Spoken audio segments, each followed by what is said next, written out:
Hi, I'm Melissa with Melissa's Girly Things, and today we've got a video of me making and cutting the Acorn Harvest Soap that I did for this fall.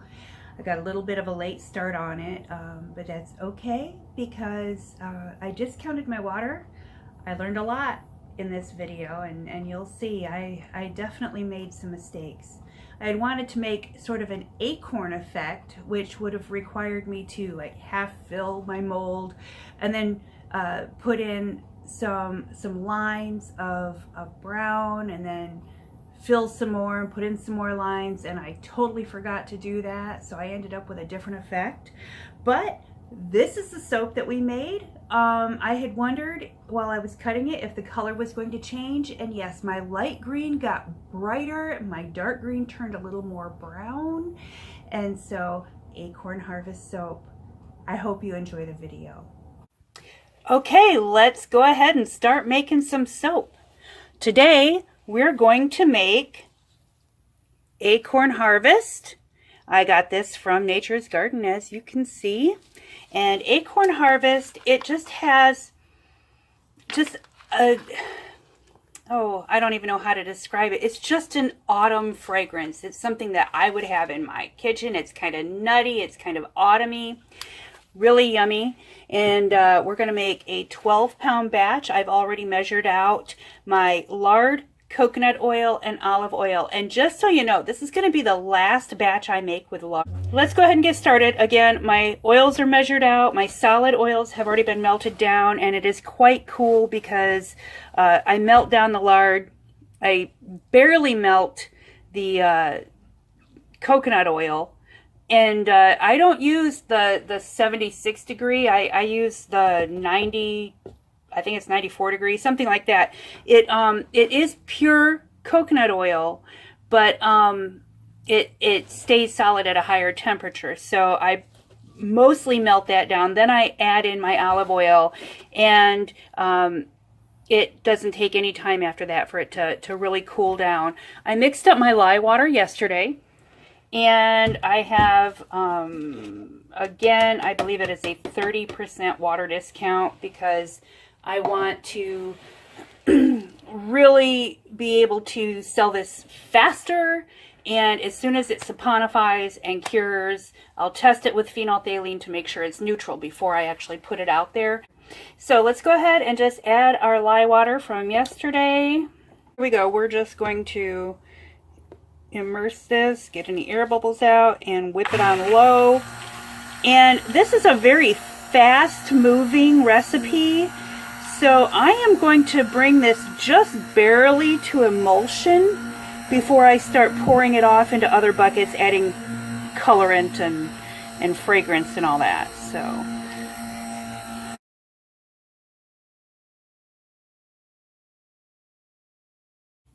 So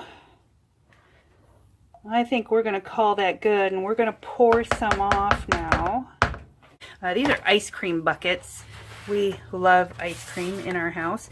And I'm not going to measure this or anything like that because I'm pouring off just to do an accent color. And then again for this one. Good. And we'll leave the main color in the big bucket. So we'll start by adding, this is Green Vibrance Mica and titanium dioxide. I probably should not have mixed them together because one's oil soluble, the other one is water soluble. But I was kind of being a little bit lazy. As always, I'm pressed for time because I do work full-time outside the home. And, you know, this isn't my only gig here. So we're just going to get this a light green and get all of that out. I just bought this spatula this morning. I saw it and it was so cute. It's the perfect size for these little Dixie cups. All right, and I am going to mix this up a little bit.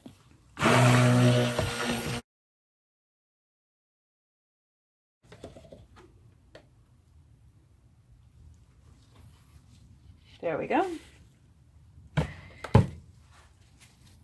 All right. So there's the big bucket. Move that out of the way.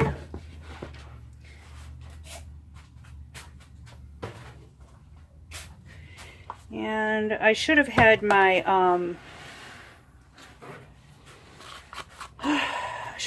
camera a little bit farther away, I think, so that I could get more into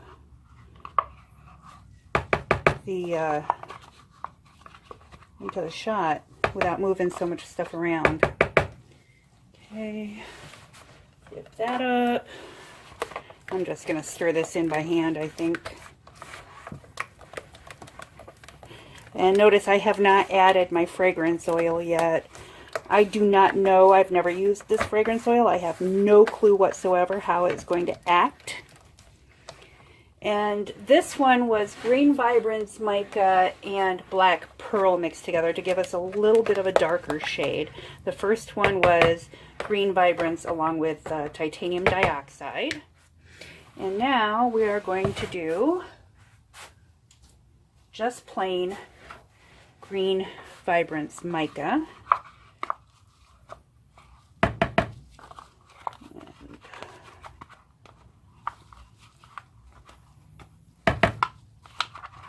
Now, I am not a soap artist, but I have been watching Katie Carson over at Royalty Soaps.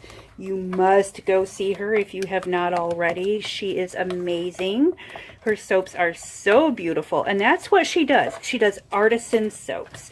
And I'm like, you know, I may not be able to do it that well, but boy, I sure would like some really pretty soaps for people who want to give gifts.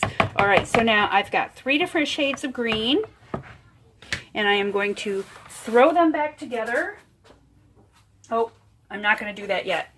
I have in here, these are just some little squirt bottles you can get. I think I got them at Fred Meyer, which is Kroger, kind of like the Walmart version of Kroger. Anyway, uh-oh, this is already thickening up. Makes it very hard to pour. I should have poured it in here sooner.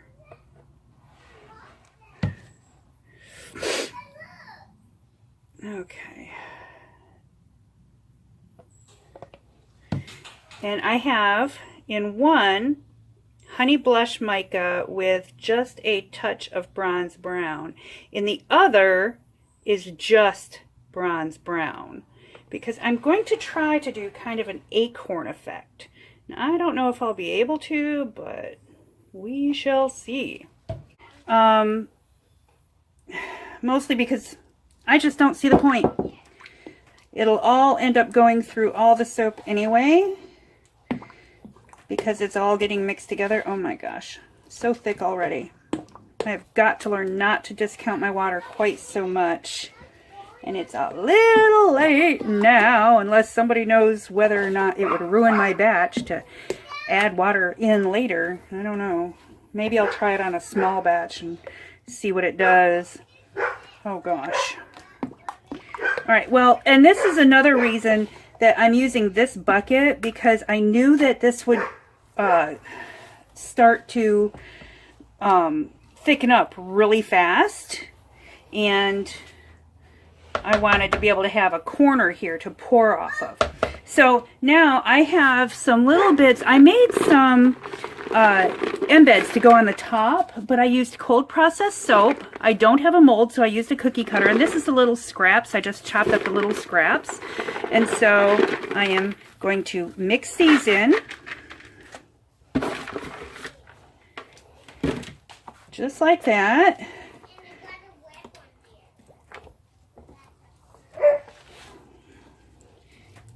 I don't know, I kind of like this color of green. I wonder what it'll look like once it's fully cured, because they do kind of tend to change colors. Now I'm going to take this one, and you know, it's funny, the smaller amount didn't seem to thicken up as much, so maybe it's just the heat from the reaction that's thickening it up as fast. I don't know. I don't know. Alright. Got that there. And we're going to pour this one over here. This.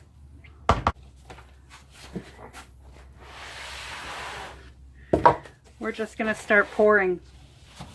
And remember I said before, I have exactly 2 molds that have wooden boxes, and I had to make cardboard boxes, and they're not super hard but very time consuming to make. So hopefully I'll be able to get new boxes before too long. Alright, we're just pouring that in.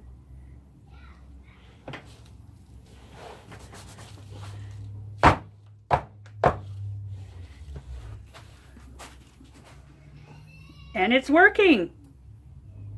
Just pouring it in at one end, minimizing the mess because I've got a corner on this bucket. And here we go. Pour.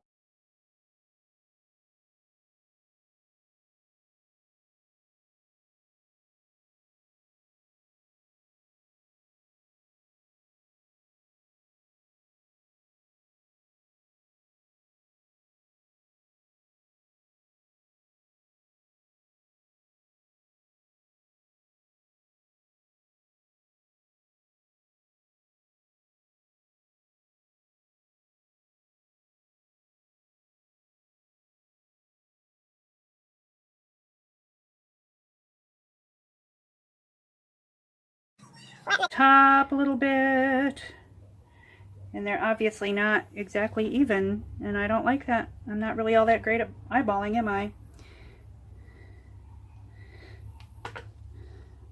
But what I do when I weigh these is, you know, I weigh them out, and the individual bars, and I take the smallest weight that has a good number of them, and that's what I put as the weight on my labels. So if they're uneven, I'm the one that loses out, not you, because that's just the right way to do it. Anyway, now I am going to move these off to the side. I'm going to clean up the edges, and I'm going to check the time because I don't know if I have time to make the frosting. Last time I did frosting, I did it the very next day, and it worked out just fine. It still adhered to my soap. So this is it for now, and I will come back when it's time to do that soap frosting. So we're going to go ahead and get started. I have taken, because I don't have proper good boxes for most of my soaps, I took a paint stirrer. I marked off lines 1 1/8 inch apart, and I am going to use those as a guide for putting on not just my frosting but also my embeds, because I want to make sure that I get those really good and you know, even, so that when I cut my soaps, even though I cut them by hand, I can still do them about the same size and everything. So here we go. You know, there's a reason I don't like to use piping bags, and that is they are just really, I don't know, hard to work with. Now, oh, look here. This soap is way not cool. This is still too soft, but I'm going to go ahead and start putting it on because I would like my base layer not to have a bunch of air holes in it anyway. So there we go. And this will thicken up as I go along. It's like 60 degrees outside today, and I think that might have something to do with this getting so runny, not thickening up. It's taken forever. Okay, 1, 2, 3. Oh yeah, see, now it's starting to thicken up a tad bit. Still not quite enough, but that's all right. At least it's easy to squeeze.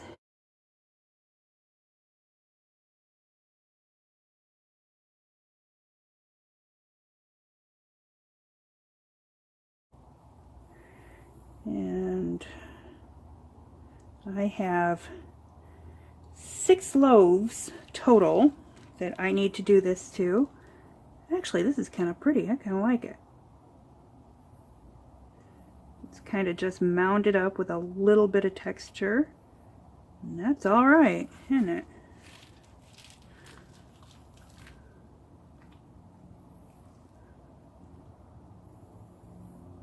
Look at that. And now it's getting soupy again. Isn't that crazy? I don't know. I know I put in enough lye. Without further ado, I was finally able to make my frosting and get it on there, and it was still very soft when I piped it. So I've got these lovely soft mounds instead of sharp, rigid corners. And you know what? I think I like that. And you see some soap curls, and I've got some oak leaf embeds that I made using a cookie cutter and cold processed soap. So here we go. I put a little bit of honey blush mica on the top, and I will come back in 24 to 48 hours. Okay, it is time to cut this soap. We are cutting Acorn Harvest, which I made a few days ago, and I got delayed in taking it out of the mold, and I'm kind of glad I did because it's a little bit sticky still. It's interesting, if I make soap with lard, and remember this is my last one with lard, it tends to stay soft a lot longer. But if I make a vegan formula, my vegan recipe, it hardens up right away. So here we go. This is the loaf. I'm going to turn it sideways. This is what it looks like from the side, from the end. Okay, so now we're just going to put it up here, and wow, that is really tall. I'm going to cut off the very end.